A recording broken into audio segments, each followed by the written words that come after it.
Amanda Serrano versus Nina Meinke, 12 rounds in the 126-pound division for all of Amanda Serrano's belt. This is Amanda Serrano's second fight, with it being 12 rounds in 3 minutes. So this is her second fight in doing that, and Meinke's first fight of fighting for 12 rounds, 3-minute rounds. So going to be very interesting to see how Meinke handles that. This is Serrano. She knows what to expect at this point. Let's get into it. Let's start with the champ, Amanda Serrano. 46 wins, 2 losses, 1 draw, 30 wins by way of knockout. She has been around for a good amount of time now. 46 fights is no joke. If you've been watching Serrano over the years, man, you know what she is about. She's a Hall of Fame fighter. She's done a lot of great things in women's boxing, and it's been good to see her even push that threshold even more. She's always pushing for equality in women's boxing, man, and it's good that she has the support like a Jake Paul behind her to kind of just elevated things a little bit more. That's one thing that I respect about Jake Paul. Right? He's been able to put his support behind her, his platforms, and just making sure that they're being compensated for what they're doing inside of the ring. It was not too long ago where she fought Katie Taylor. And for those who have been in the atmosphere and for that fight, there's been people who have hit me and said, Akeem, yo, the atmosphere was crazy. It was electrifying. It was one of the best fights from an environment-wise that I've ever been at. And that's on the outside. And inside of the ring, we remember the type of performance that those two women put together. It wasn't just a great fight. It wasn't just a great women's fight. It was a great fight, period. A fight of the year candidate that year, right? A fight of the year for many people as well, too, that year. So it was a great fight. And Amanda Serrano was just putting her touch on history of boxing as she continues to grow and change things in the sport. So after Katie Taylor, she fought Sarah Mahfoud, who was an undefeated fighter at the time. Mahfoud is a solid fighter, but you can see she just was not on the level of Amanda Serrano. But I don't think it was particularly a great performance from Serrano, which to me is okay, right? I wasn't expecting a spectacular performance because, man, when you're fighting, coming off of that fight, she fought Katie Taylor, and we know, those hard and grueling fights, man, it takes a little bit out of you. And so it's only natural that your next performance is not going to be as exciting. It's not going to be as stellar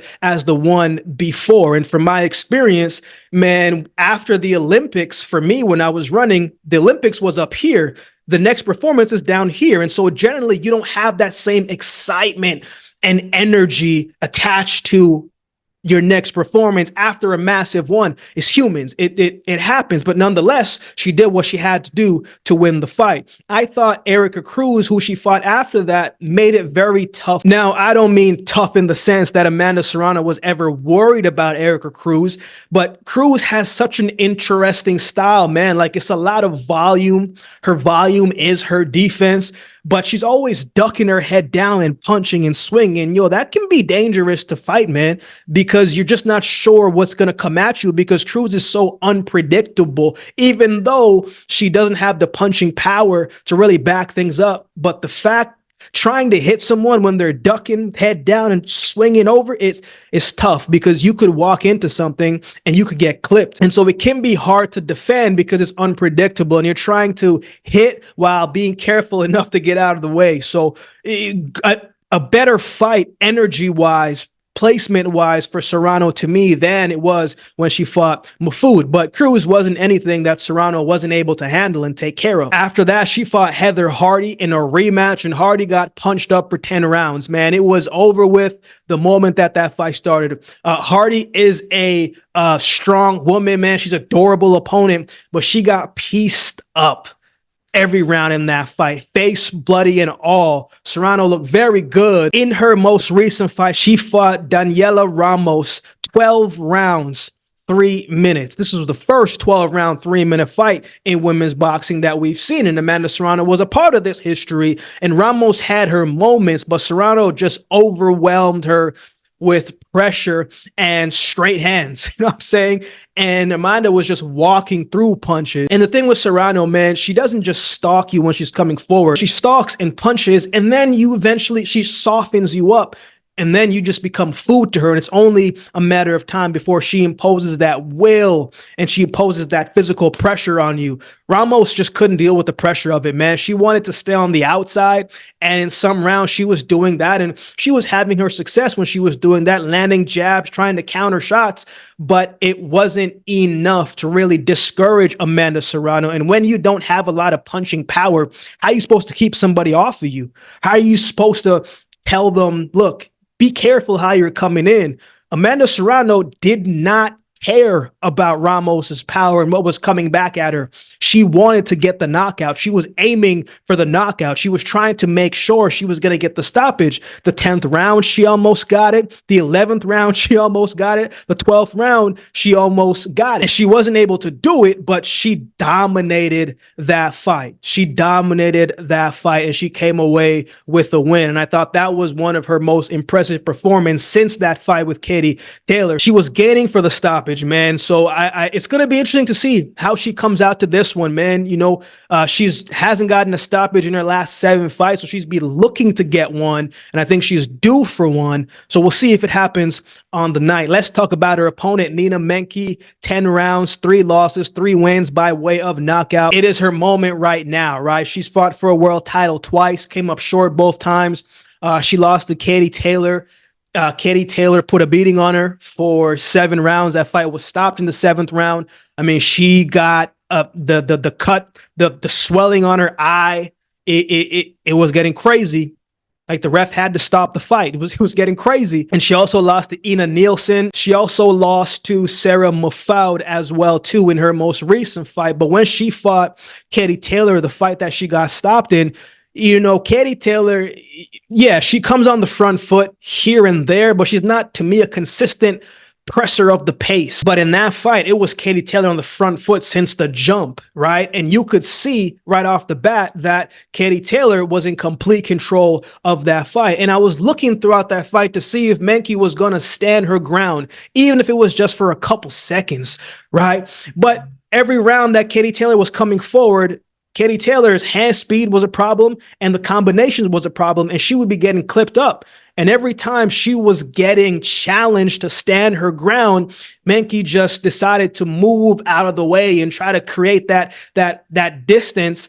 And I'm thinking to myself, man, that's not good, because yeah, you don't have to stay in the pocket every single round, every second, but there are moments where you're going to have to stand and trade your shots and keep your ground and show that you're not going to be intimidated by nobody, even if it's for a couple seconds.